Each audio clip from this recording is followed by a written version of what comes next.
Greetings, bones and ghouls, and welcome to Halloween in July. This year's theme is alien encounters. Just to bring you up to speed, Halloween in July is a special time of year where we play a spooky game every week of July and then some. And to celebrate, I'm slashing the yearly subscription rate on patreon.com/charlatanwonder as low as it'll go, and I will sweeten the deal even further. Any yearly pledge gets this sweet patron patch as a free thank you gift. But wait, there's more. If you pledge yearly at the $5 recipe tier or higher, you get the patron apron too.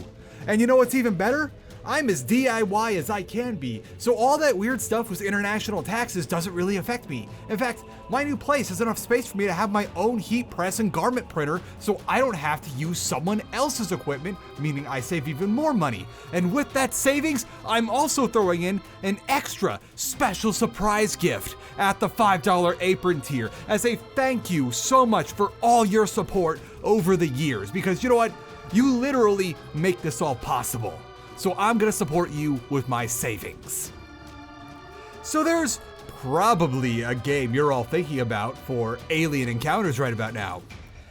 Well, we're not gonna be doing Voices of the Void today. It's nothing against the game. I'm actually really interested in it. I'm just waiting for the Steam version on that one, and that's in part because I've watched so many streams of VOTV that I'm not sure I can make a video on that which is wholly my own thoughts because I've already had the game filtered through so many other people's experiences and opinions. Like before I've even started playing it on my own. I've actually stopped watching any VOTV streams or VODs at around the beginning of this year, and I'm awaiting the Steam release so that there's like a good long cooling period so that when it comes around, I can experience the game on my own and have the video I make be wholly my own thoughts. However long that's gonna take. We gotta do something with spooky aliens though, and there's just the thing. The game that inspired Voices of the Void. Signal Simulator. Yep. VOTV literally started out as the dev, Mr. Dr. Nose, going, hey, this is cool, but I want to make my own version of it. And he certainly did. Signal Simulator was released in 2000. Whoa! You did that one? Oh shit, did that get in there? It is literally a dark and stormy night as I am recording this. I'm not even gonna edit it out because just, oh, they are. And also, I just don't have any more time to wait. I'm sorry, guys. This all sounds pretty good, though. I wonder why I don't see too much of this game on YouTube. Welcome to Signal Simulator. I sure hope you like waiting.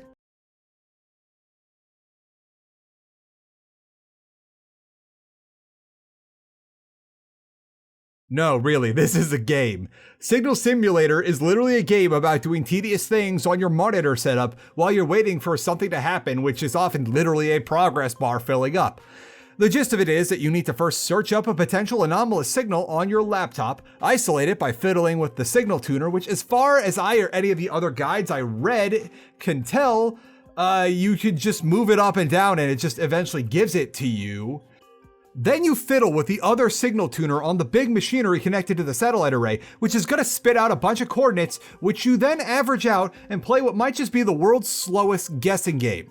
It can take quite a while for your satellites to reposition themselves to where you want to try looking for the full signal, which what were we doing with the laptop and the radio tuner then if we need to find the signal a third time? Only on the easy difficulty does it show you if you're getting warmer or colder as you move the satellite. However, that also penalizes you on what little scraps of money you get.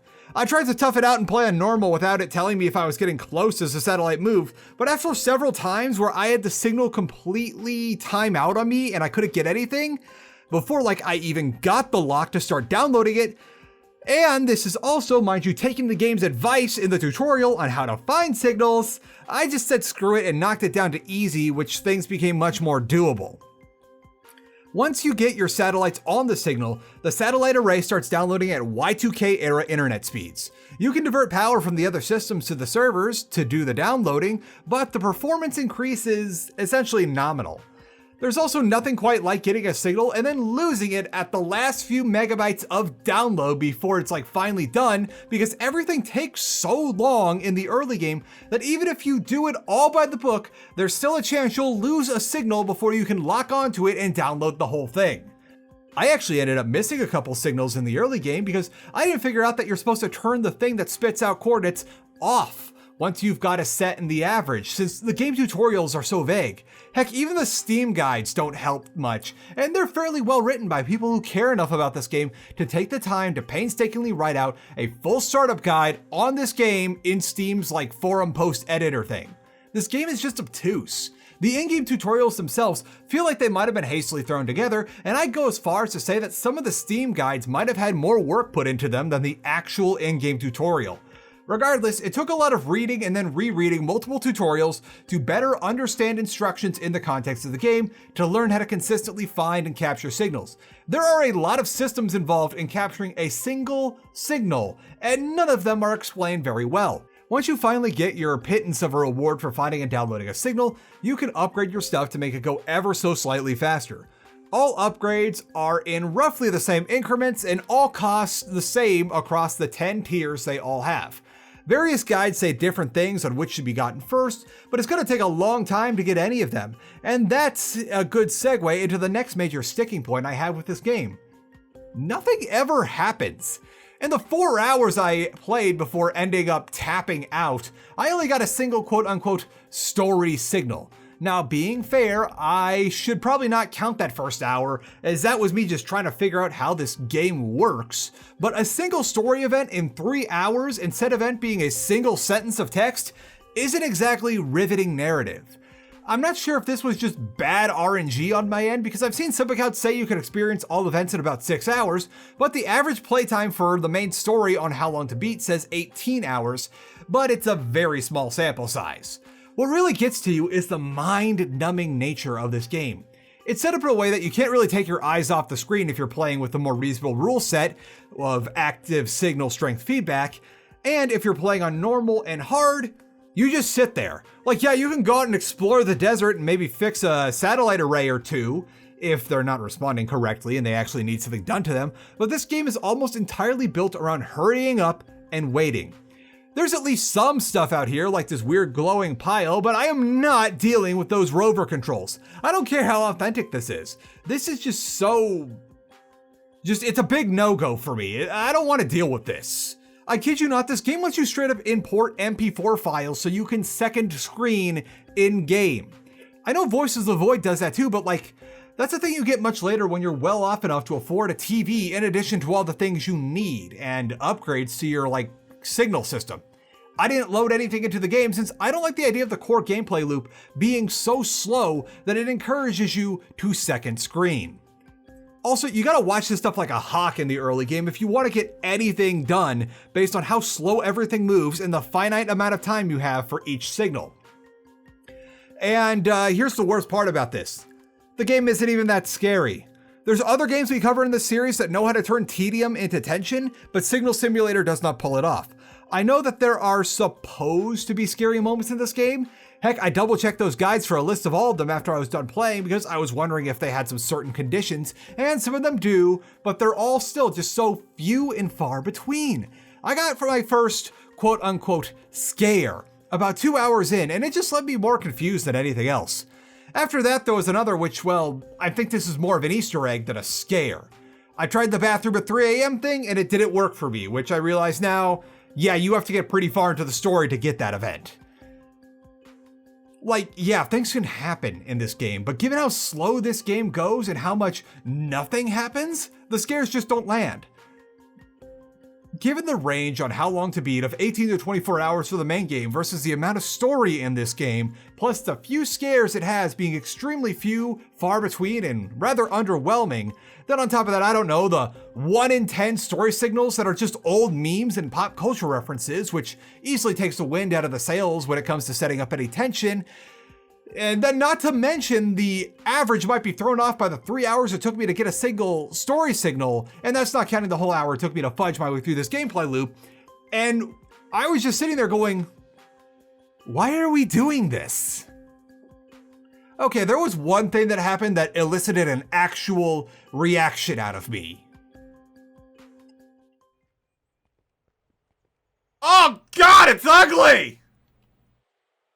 Ugh! Scarier than any fucking alien I'd ever see. Yeah. Is it still there?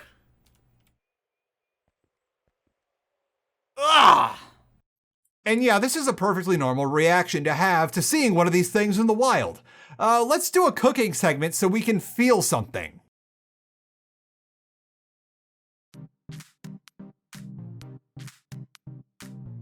Time for a cooking segment to break up the monotony of simulating the signals.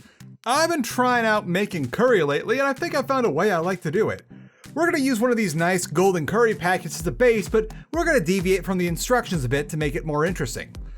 First though, we gotta make our rice. Same story as always, portion out your rice. I'm going for 1.5 cups per serving for 4 generous servings, so that's 3 cups of uncooked rice total.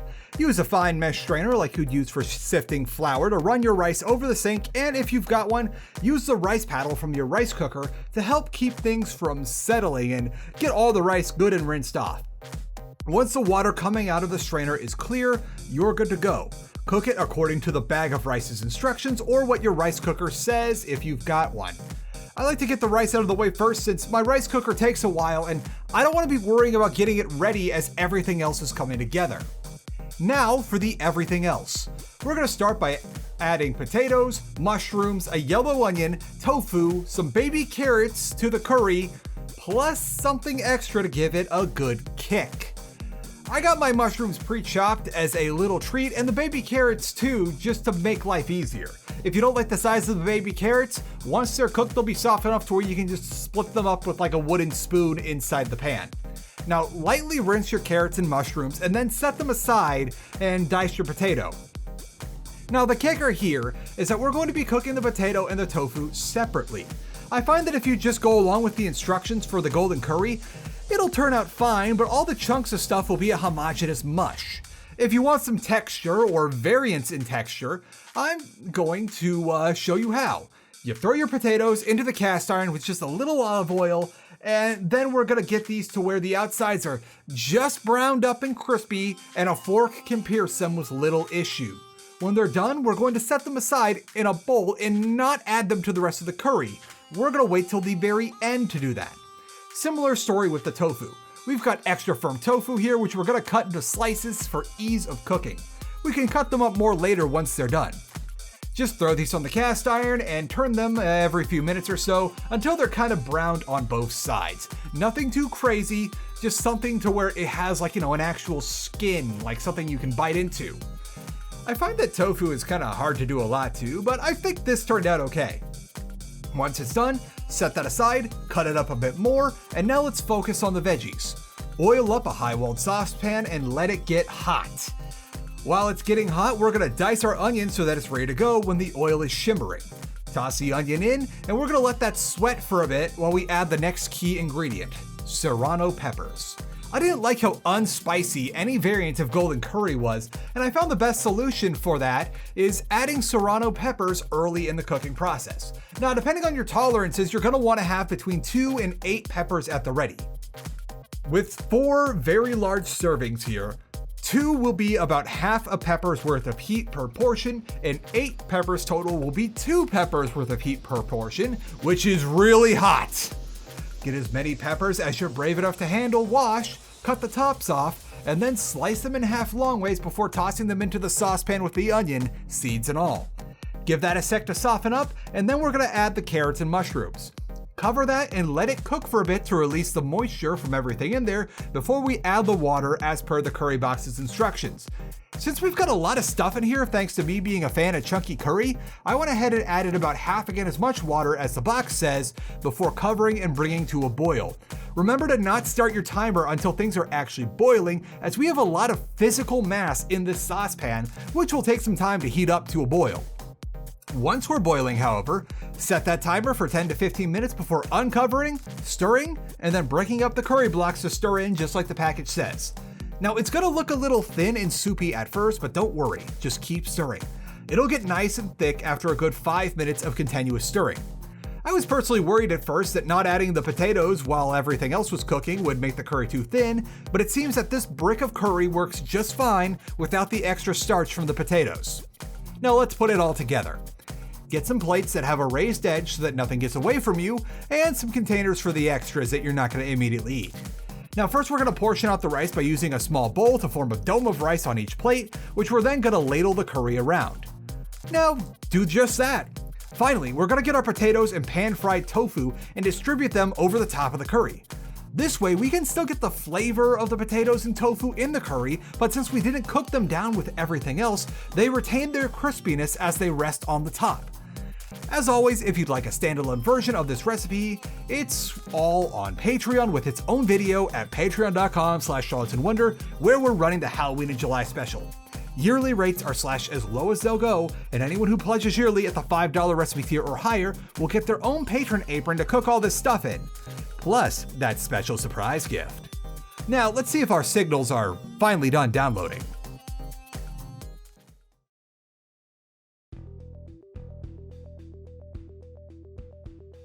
Okay, if that cooking segment felt a little long, I'm just doing my best here to give you some proper entertainment in this video. Signal Simulator feels so threadbare that at times it feels like most of the game is straight up missing. There's next to no resources to manage in the game aside from your time and the stuff that's supposedly in this warehouse, and I had to double check a few guides to see that drinking and refilling your coffee does literally nothing. Yes, I am aware of the endgame projects that you can do using those things in the warehouse. You can sit at your desk though, for literal days on end and be unaffected by anything. The whole game is just waiting for things to happen so that you can get more things started to wait for more things to happen. I'm sure that once they do start happening though, like things get a little more interesting, but the pace of the game is so slow and boring that I am not about to wait through another 12 to 20 hours just to get to a bit of mild entertainment. We actually ended up getting so bored of this game on stream that I said screw it and used the cheats to get all the money I possibly needed to upgrade everything and buy all the modules that are like double-edged sword upgrades so that it wouldn't be so painful to acquire signals. And even then, it was just still so boring. Like you find a signal, fiddle around with a few knobs, and then you get your coordinates to move your satellite array to.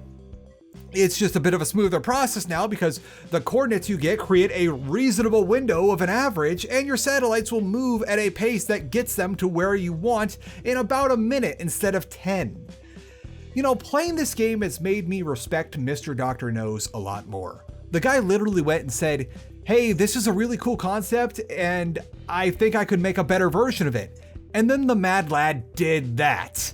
I used to think that it was a bit silly that they kept adding tons of random events and mechanics into VOTV, but now that I've experienced Signal Simulator on my own, I understand why all that stuff is so important. On top of streamlining the signal process and giving you needs you have to fulfill, all the things that could happen anytime you step out of your little base and into the woods actually makes it scary. Sure, there's a fair amount of memes and Easter eggs for streamers in there, but there's more than enough other stuff in VOTV to where Easter eggs are just that and not a noticeable amount of filler. So much of Signal Simulator could have been made a whole lot better with just some more basic features and tweaks to what's already there. I don't think that's happening though, as the last update we had was over 5 years ago. I'm sure that there's people out there who are really into exactly this sort of thing, but for everyone else who isn't looking for Desk Jockey Simulator 2018, it's a slog. Yeah, sure, wild stuff will eventually happen, but there's so much nothing in between, and the few things that you have, like the rover and fixing satellites, are so tedious that the value proposition of playing this game versus any other simulator type game is not nearly enough to keep you playing. In the sake of fairness, there is some other stuff in Signal Simulator. There's that Storm the Area mode, which it's there. It's a very simplistic shooter game where all the aliens Naruto run at you.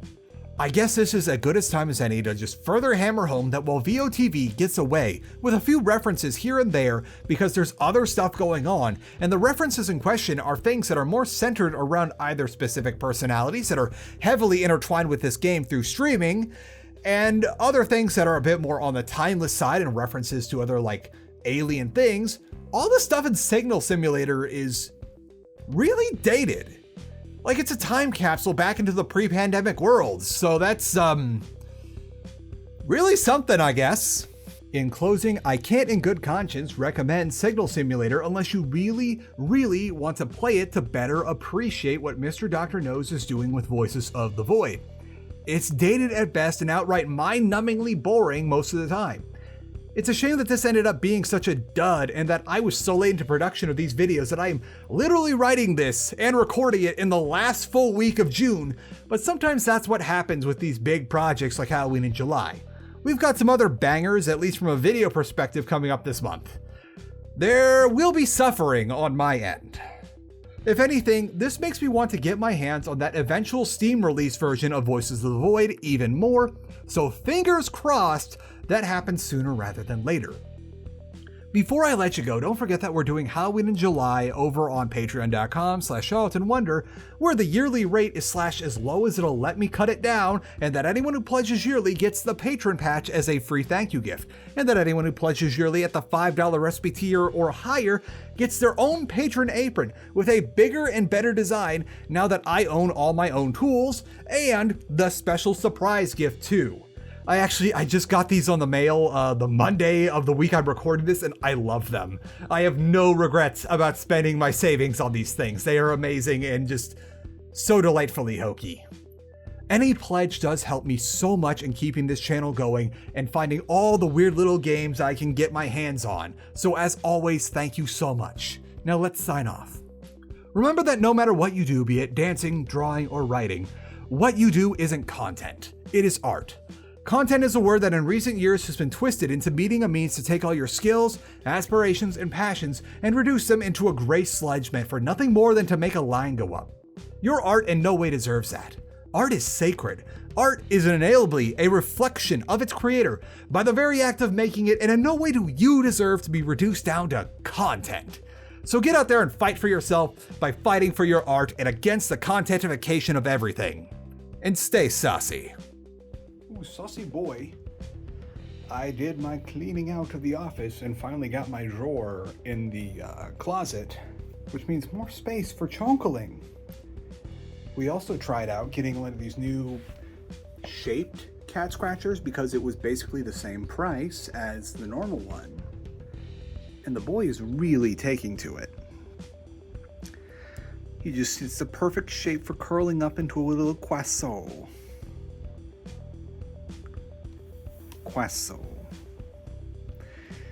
More of a crescent now. That is the face of bliss. Oh, I'm gonna pat you. Give you a little scritchy scritch. I know, I'm ruining the vibe.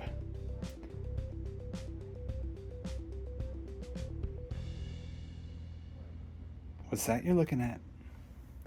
Oh, it's the enrichment object. Look at that, I'm so enriched. Oh, you're enriched watching it.